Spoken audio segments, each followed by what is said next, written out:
Over the years, as I moved from high school to college to whatever was supposed to follow college, I seriously began to work at my skills as a writer. After all, I did get a BA in journalism in 1991 from Cal State Fullerton. One thing that came from this was a skill to observe and a fascination or curiosity about life and we human creatures. What is man? Asks the poet. So I brought this love of the word and wonderment of discovery to my first assignment as an elementary school teacher.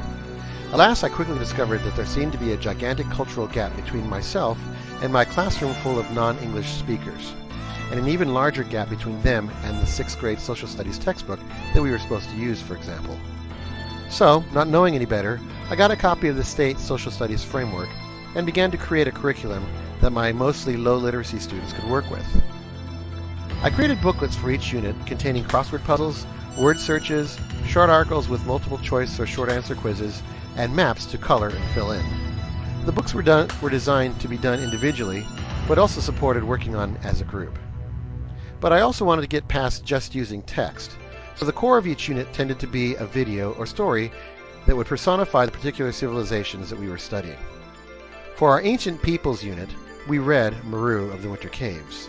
For our unit on Mesopotamia, I found a child-friendly copy of the Epic of Gilgamesh, and a picture book version, and combined the two versions to create a more engaging unit. As a writer, I really wanted to spur my students' creativity and sense of discovery through their own writing, and thus jumped into Writer's Workshop with both feet. Alas, my students didn't see the prospect of writing in their journal every night with the same enthusiasm as I did. Granted, they were working in a second language, and I was probably the first teacher who required that they work primarily in English. It is something else about the socialization process in current public education that seems to sap the innate curiosity of these young minds, such that by the time they're in 6th grade, only the 2 or 3 classroom nerds would welcome an assignment like writing in one's journal every night. It just wasn't cool enough. Time to use the video solution. I'd been experimenting with video since the end of my bachelor's degree. In fact, the reason that I went back to video back then, being a print journalist, was for a media class where we were supposed to present a report about a media issue.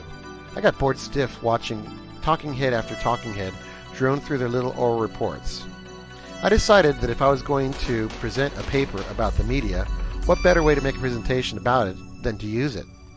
So my presentation about women in MTV was a series of clips over which I recorded a voiceover of my paper, Instant A. Since then, I've employed the video solution wherever possible. This seemed like a perfect solution when faced with a classroom full of unenthusiastic, unmotivated 6th graders. So, I scrounged up 2 mostly unused VHS cameras and my own little VHS-C camera, broke the class up into groups of 3 or 4, and instructed them to come up with their own ideas for short PSAs, public service announcements. I trained them on how to use the cameras and sent the groups who were ready to shoot out to film in the playground and the field around the classroom. After spending 20 or so minutes filming, I'd call the groups back in, and we'd have the whole class critique what things worked and what things didn't work from that day's videotaping. For the most part, the students tended to retell stories or TV shows that they continually saw on TV. Thus, many PSAs seemed to de-evolve into long-running police chases a la Cops.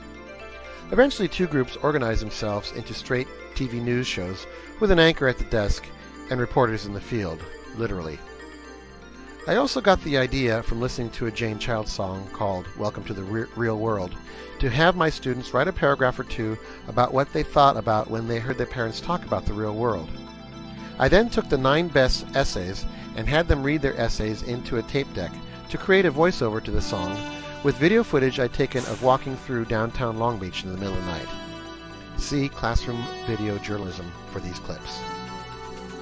My video experiments caught the attention of the principal, and she asked me to write up a wish list of what software and hardware it would take to create an on-campus video studio designed to produce, edit, and broadcast live student-created news programs.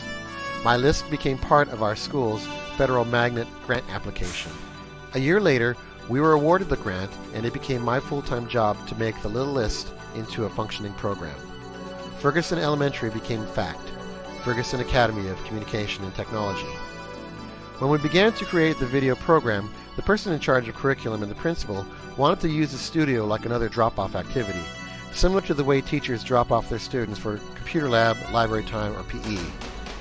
But the requirements of video editing and production didn't conform to 30-minute shifts. Instead, I worked with one 5th grade class and one 6th grade class for a third of the year, so that all 3 5th grade and all 3 6th grade classes got a chance to work on the broadcasts. As I had done with my own students in the first experiments, I had the 5th graders break up into teams of 4. They were in charge of videotaping and editing the remote packages of interviews and activities that I'd assigned to them. Everyone in the team needed to know how to do every job, but 2 would primarily do the camera work and interviewing, and the other 2 would take the tape and edit it down to short 3-minute segments that we could use in the news program. The 6th graders were in charge of the studio and news broadcasts. They were broken down into areas of interest such as news, weather, entertainment, and sports. They were also given an opportunity to be one of the on-air reporters, work one of the 3 cameras, assist the camera person, run the Trinity video graphic switcher, run the tape machines, or be the floor director. We were able to produce 11 news shows during our first year of operation. Kindergarten through 4th grade and the 5th and 6th grade classrooms not working as part of the video teams were given studio time to present their own commercials, readings, and presentations. These classrooms were also welcomed to have one of our 5th grade remote coverage teams videotape their event. See Magnet School, Fact TV for examples of work done during this program.